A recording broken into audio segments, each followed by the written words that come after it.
We are going to begin here with an interview that we did with, or our Michael Richardson, rather, conducted with a candidate for U.S. Senate, Representative Wesley Hunt, who is challenging the incumbent John Cornyn in this year's Republican Senate primary.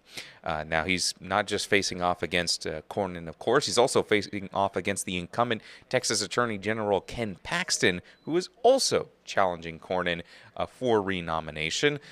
And, well, let's go ahead and listen to this interview. Congressman, thank you for being here with me and Tyler today. You've represented the 38th District in the Houston area since 2023. Why run for Senate? Well, first of all, I just think that it's time for new leadership in the halls of the Senate. If you think about this, it's time to hand down and pass the mantle down to the next generation. If you look at who President Trump has surrounded himself with, our Vice President is 41 years old. Our Secretary of State is in his early 50s. Our Secretary of War is in his mid-40s. And this is not just about codifying Trump's agenda for the next 3 years, but it's about having the America First movement for a couple of years, generations after that.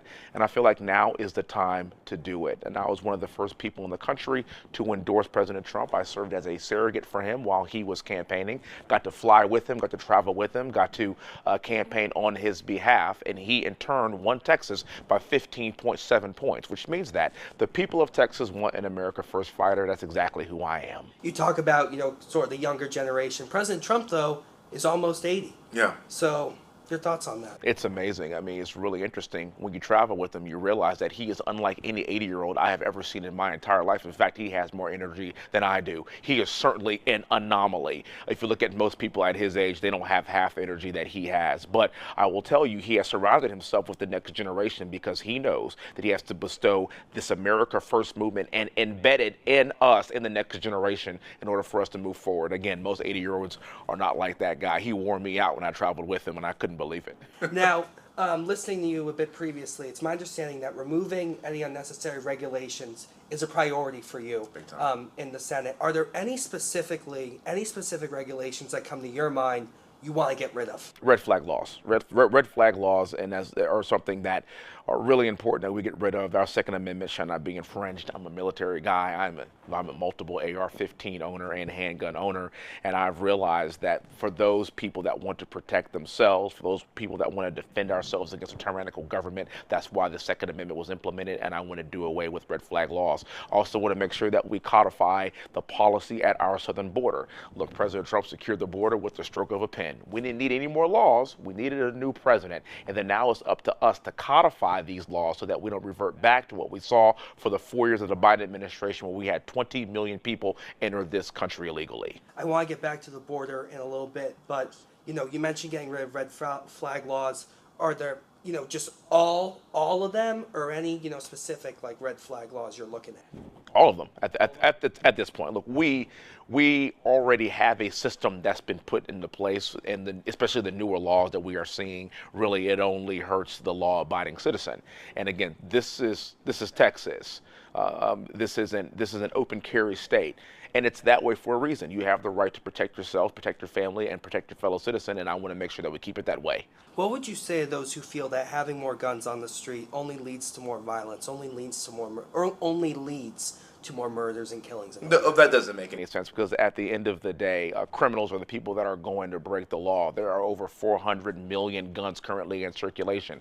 Pandora's box has already been opened, and so there's enough weapons in this country for every single American to have one or two. So it's really not about that. What it is about is ensuring that you have law-abiding citizens having easy access to acquiring a weapon to protect themselves and their families, and I want to make sure that we uphold that. We're talking as a trial for, I believe, a former Uvalde teacher is currently on trial. When you look at something like that, like a school shooting, how can you reduce the number of school shootings? What legislation would you like to see implemented to do that? That's an excellent question. The issue is not red flag laws, because again, a criminal is going to break those laws to attain a weapon. It's just that simple.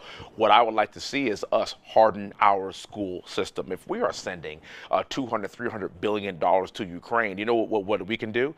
We could have a presence at every single school, every single public school that doesn't have one in this nation. A presence of some kind of law enforcement officer or somebody that's willing, a good guy with a gun, stop a bad guy with a gun to protect our children. When I'm in the halls of Congress, I feel very, very safe.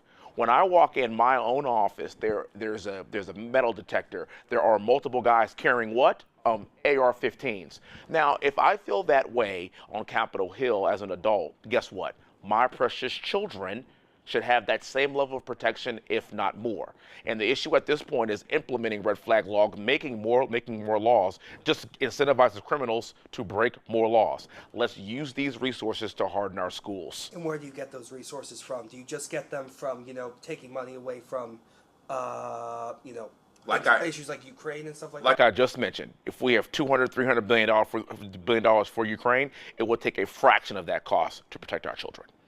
Border, and then I want to get to a bit of foreign policy. You said you want to codify some of the border laws under the Trump administration, Yes. some of those initiatives. What specifically are you referring to? Again, building the wall, finishing the wall. Walls work, and at the end of the day, you can't tell me anything about ensuring that we have passage and we have easy ways for people to cross our southern border. What President Trump did was basically have a zero tolerance policy. We need to maintain that zero tolerance policy. And I understand people are clamoring for, we need the next way for immigration reform. But my big thing is more, if you can't put the cart in front of the horse, we have to ensure that we secure our border. You have to ensure that we keep it that way, and then we can have secondary and tertiary order conversations. But first things first, we are a sovereign nation. We had 20 million people enter our country illegally, and that's just not going to work. And as somebody that has deployed all over the world, I spent time in Iraq, flew 55 combat air missions in Baghdad, did 2 years of service in Saudi Arabia as a diplomatic liaison officer. You had to have a diplomatic passport to enter Saudi Arabian airspace. No other country behaves that way. Why should we? Why bring up the airspace point? Because it's very important to understand that you have to have a diplomatic passport to even enter the airspace and fly into that country. That's how stringent their rules were. There is no porous border in Saudi Arabia. There is no porous border in other countries. They aren't having 20 million people enter their country illegally. They know every single human being that even enters their airspace. Now, you feel that walls work. Why? Of course they do. Of course they do. Well, I mean, we have walls in our own homes. We have gates in our own communities. Again, it serves as an immediate deterrent. And then when you cross that wall, you know exactly who's here and who should not be here. It really is that simple. There's been a lot of talk recently, particularly during the last state legislative session, about school vouchers, education savings accounts, providing taxpayer money to homeschool students or the private school students. It's my understanding that Senator Ted Cruz, who you would be working alongside if elected, has introduced a universal school choice law in the Senate. If you had a chance to vote on that, how would you vote? Well, I'm actually a product of school choice. You're actually a what? A product of school choice. I'm a guy that when I was in middle school and high school drove 1 hour one way every single day to attend a private school that my parents struggled to pay for, but they made ends meet in order for it to work for my brother and I. So again, if you show me a young person that is motivated, that's willing to put in the work, we have the opportunity to provide that individual, that young person, with the resources to better their lives. Let's identify those young kids, offer them a better future. That's exactly what Senator Cruz is trying to do. If you could tell voters about one specific vote that you're most proud of, or one specific law you've introduced that you're most proud of, what would you mention? Well, I come from the energy capital of the entire world in Houston, Texas. The energy corridor is entirely in my district. So we have had 2 bills signed into law that benefit the oil and gas industry, and I am very, very proud of that fact. We can get to the details of that here in a second, but I really want to talk about being a United States Senator and then being the energy senator, not just of Texas, but of the entire world. We're sitting here on the Permian Basin. We're sitting here in this country of the Marcellus Shale up in the Northeast. We have so many resources that God has given us right here in our own country that we have to make sure that we pay attention to this, because it's an issue of national security. It's an issue of energy dominance, and being from Texas, every single issue is tangentially related to the oil and gas and energy industry, and that's exactly how I want to serve as the next senator from Texas. Relating to oil, obviously we just saw the strike in Venezuela that that ousted President Nicolas Maduro, and President Trump repeatedly talked about oil, Yes. when he had that news conference. You issued a statement on Venezuela. It sounded to me like you supported the military operation. And you've also called yourself America First, if I understand you correctly. Some have said the military operation is not in our best interest. Some have said it's not, some may say it's not necessarily America First. So two questions going off of that. Why do you support the operation, and how do you view America First? First of all, that's one of the most incredible operations that this country has ever seen. As an Apache pilot, as somebody that understands the coordination and the precision that it took and the communication across all agencies to get that done. Unbelievable. What we did in 2.5 hours, it has taken presidents years to get done. Also, President Trump talked about no new wars. That's the America First policy. No occupation. That's the America First policy. People talked about us going into World War III after we bombed Iran. What happened? There was no World War III. Last I checked, I haven't seen brigades or regiments enter Venezuela like we did during the Iraq War, the one that I served in. I am the guy that wants to ensure that we don't use our lives and use our sons and daughters and make sure as fodder, and ensure that if we do send them somewhere, it's actually a worthy cause. What we did was strengthen our position and send a shot across the bow to the entire world that we are not to be messed with. And we did it without occupying that country with large military forces. That is a shot across the bow to Putin, China, and anybody else that doesn't take us seriously. That's peace through strength and a definition of America First. Could you see this incentivizing, Venezuela or Iran to do something militarily, though, in the future? Not under this president. Why? Well, not under this president. Because I would be because if I were those countries, I would be absolutely terrified. If you recall, Maduro was the one that called us cowards and said that we would never come get them and we would never do anything about it. And then next thing he knows, he's getting flown over the Statue of Liberty and purple walked in New York City. That is peace through strength. Without us spending trillions of dollars of entering an endless war, is the definition of it. You've been on this campaign trail now for several months. What's been some of the biggest things voters have told you that they really want to see out of a senator from Texas? They want to see a secure border. They want to feel safe. This is a constitutional republic, and we already have our constitution. They don't want to see Sharia law in this country. I am somebody that lived in Saudi Arabia for 2 years and Iraq for a year. I understand what Sharia law really is. I am the only candidate that's actually lived under these regimes. To see and even talk about that being the law of any piece of this country, it's just not going to work.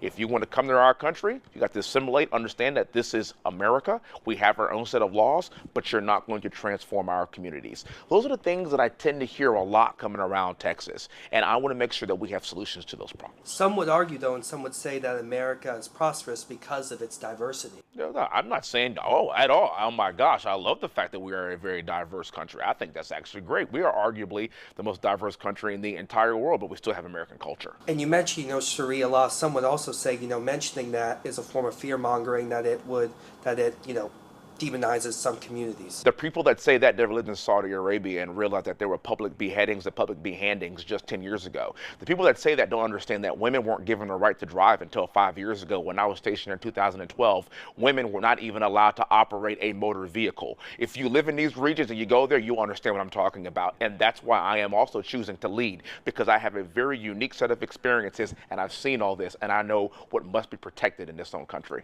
You're facing two well-known opponents in this contest. Incumbent Senator John Cornyn, Attorney General Ken Paxton. As we get closer to the primary, what would be your message to voters who may be on the fence?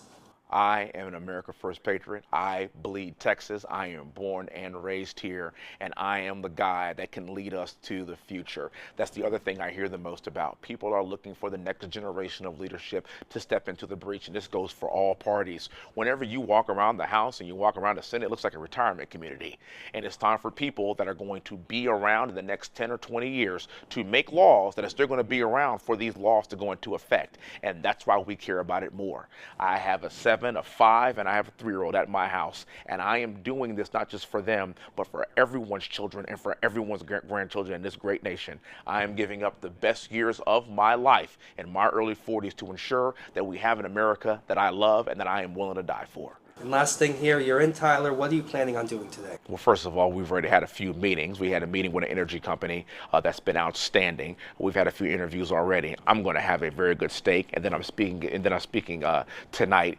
at a country club for an engagement. Looking forward to meeting more people here, and looking forward to coming back as soon as I can because the people here have been delightful. Well, Congressman, we appreciate you taking the time. Of course, brother. Thank you very much, man. Glad this worked out. And Happy New Year.